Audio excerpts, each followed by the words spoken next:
গুহা শুরুতেই সংবাদ শিরোনাম জানিয়ে দেব এই মুহূর্তে হাতে পাওয়া সর্বশেষ গুরুত্বপূর্ণ আপডেট বাংলা সংবাদ।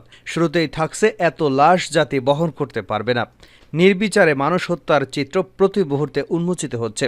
এত লাশ জাতি বহন করতে পারবে না, এই হত্যাকাণ্ডের খতিয়ান প্রকাশে জাতিসংঘের প্রতিনিধি সহ তদন্ত কমিশন গঠনের দাবি জানিয়েছে জেএসডির সভাপতি আসমা আব্দুর রব। এবারে জানাবো কোটা সংস্কার আন্দোলন ঘিরে সংঘর্ষের মধ্যে গ্রেপ্তার বিএনপির জ্যেষ্ঠ যুগ্ম মহাসচিব রুহুল কবির রিজভী, জামায়াতে ইসলামের সেক্রেটারি জেনারেল মিয়া গোলাম পরোয়ার এবং গণ অধিকার পরিষদের সভাপতি নুরুল হক নূরকে দ্বিতীয় দফায় ৫ দিনের রিমান্ড দিয়েছেন আদালত।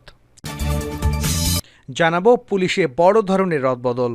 বাংলাদেশ পুলিশের বড় রদবদলের ঘটনা ঘটেছে। এই রদবদলে ২ জন অতিরিক্ত আইজিপি, ৫ জন অতিরিক্ত ডিআইজি এবং পুলিশ সুপার পদমর্যাদার ৫৫ কর্মকর্তাকে একসঙ্গে বদলি করা হয়েছে।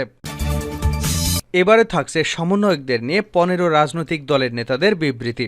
বৈষম্য বিরোধী ছাত্র আন্দোলনের আটক সমন্বয়কদের পরিবারের কাছে ফিরিয়ে দেওয়ার দাবি জানিয়েছে ১৫ রাজনৈতিক দলের নেতারা। রোববার এক বিবৃতির মাধ্যমে এ দাবি জানিয়েছেন তারা। জানিয়ে দেব মেট্রো রেলে হামলার মাস্টার মাইন্ডকে জানালেন ডিবির হারুন। ঢাকা মহানগর গোয়েন্দা পুলিশের অতিরিক্ত কমিশনার হারুনা রশিদ বলেছেন, মেট্রো রেল সহ সরকারের স্থাপনায় হামলার পেছনে বিএনপি জামাত জড়িত ছিল।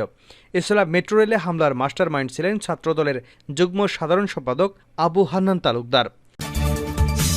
এবং সর্বশেষ জানাবো আন্তর্জাতিক সংবাদ। পেজেশকিয়ানকে ইরানের প্রেসিডেন্টের দায়িত্ব দিলেন খামেনি। আনুষ্ঠানিকভাবে সংস্কারপন্থী মাসুদ পেজেশকিয়ানকে ইরানের প্রেসিডেন্ট হিসেবে দায়িত্ব দিলেন দেশটির সর্বোচ্চ নেতা আয়াতুল্লাহ আলী খামেনি। চলতি মাসের শুরুর দিকে দেশটিতে প্রেসিডেন্ট নির্বাচন অনুষ্ঠিত হয়।